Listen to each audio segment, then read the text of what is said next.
am a single mom of 7 years old. My relationship with my baby's dad didn't end well due to a lot of circumstances and family issues. We dated for 6 years before we finally broke up and became co-parents. Although he was a good person, the situation at hand got hold of him and he couldn't handle it well, making him turn to something else. After I moved out of his house, I suffered before finding my footing, squatting from one place to another before I finally got my apartment. Then I started my traveling process. God made it work and I left Nigeria with my daughter. When I got there, I got an apartment and I had a flatmate. We were really cool.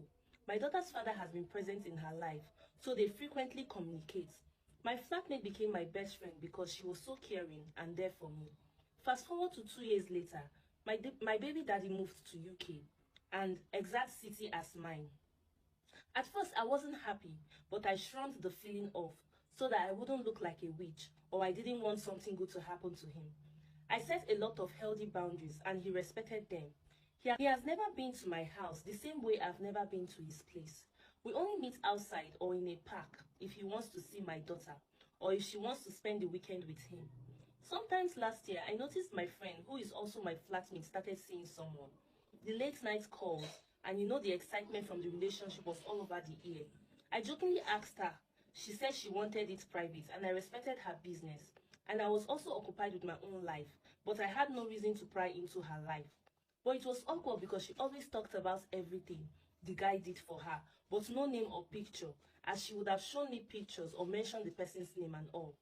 I knew something was off, but I knew I would still know. After so many months, my flatmates came home with an engagement ring.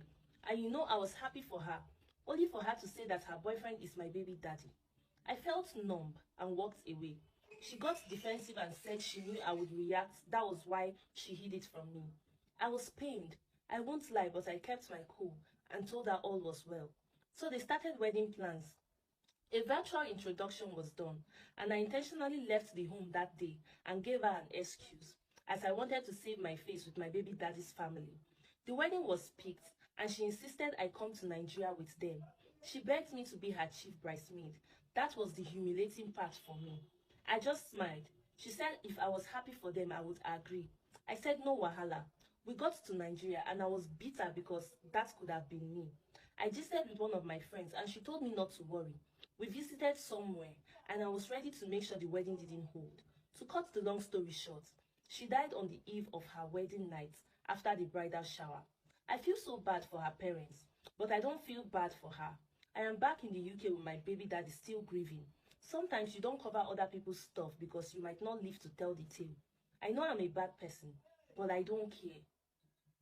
Could it be that you killed this woman? Like,